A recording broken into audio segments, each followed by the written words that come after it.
यो चाहिँ जस्तो भर्खर मेलोमा लागेछ अन्त हाम्रो ठुलो गोरु चाहिँ यहाँ माथि छ अहिले तपाईहरुलाई देखाउने छु अब चाहिँ हामी यिनीहरुलाई चाहिँ जोत्न लान लागेको यो चाहिँ हाम्रो ठुलो गोरु हो अन्त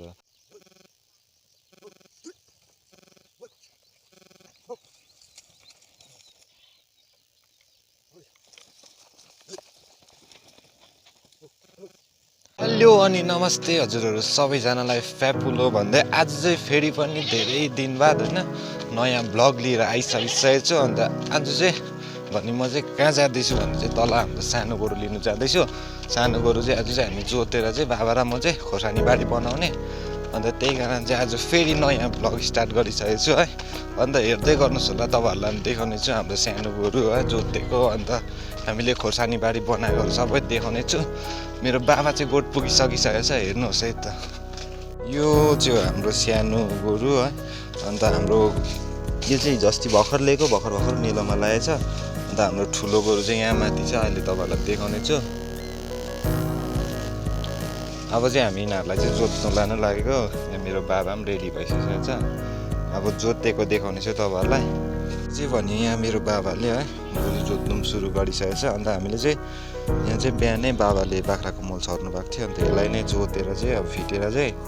फेरि अब गोरुको मल बोकेर चाहिँ उयो गर्ने हो यहाँ चाहिँ जहिले पनि यस्तै गर्छ नि त के भन्छ खोर्सानी रोप्ने बेलामा चाहिँ पहिला बाख्राको मल बोक्छ अन्त जिलाइसकेर चाहिँ त्यसको बाद चाहिँ हामी फेरि गाई गोरुको मल बोकेर चाहिँ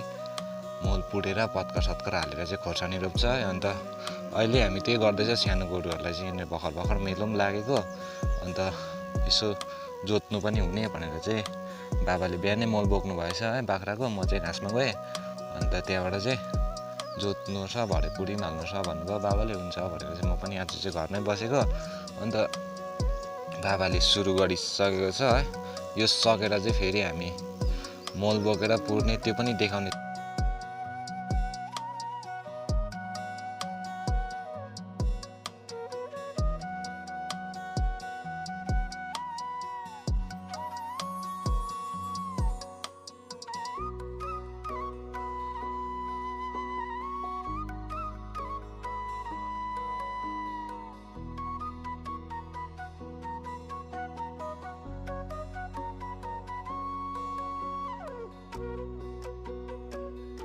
भने हामीले चाहिँ यहाँनिर गोरु पनि जोतिसक्यो है अन्त हाम्रो ठुलो गोरु देखाउँछु भनेको थिएँ तपाईहरुलाई हाम्रो ठुलो गोरु चाहिँ यही हो अन्त तपाईहरु कसै पनि अब किन्नु चाहनुहुन्छ भने चाहिँ यहाँ मलाई कन्ट्याक्ट गर्दा हुन्छ यो चाहिँ हाम्रो ठुलो गोरु हो अन्त यो चाहिँ बेच्नेवाला छ तपाईहरु कसैले पनि किन्नुहुन्छ भने कन्ट्याक्ट गर्दा हुन्छ है मलाई अन्त कन्ट्याक्ट गर्नु भएन भने डाइरेक्ट आएर घरमा आएर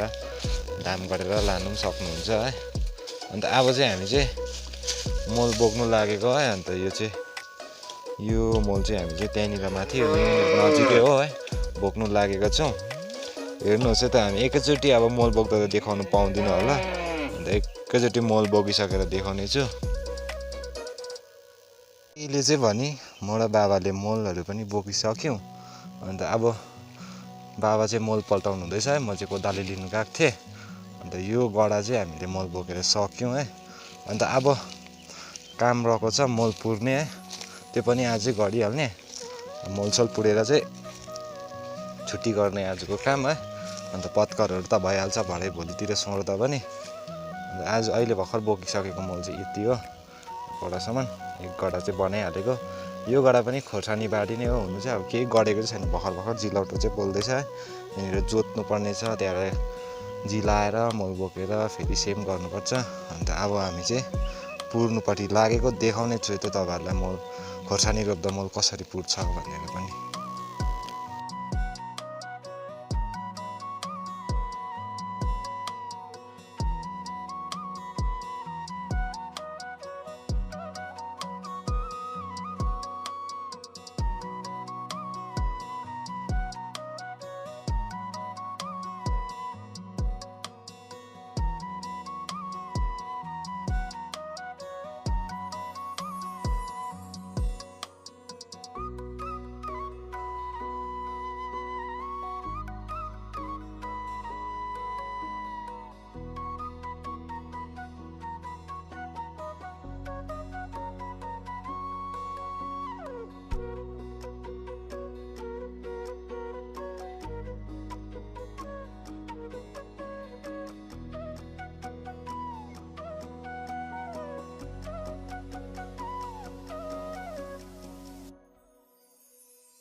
बल्ल बल्ल चाहिँ हामीले बारीको काम पनि सक्यौँ है। अब अलिकति अगाडि यहाँनिर एक ढ्याङ मात्रै गर्नु छ। अन्त यहाँ चाहिँ बाबाले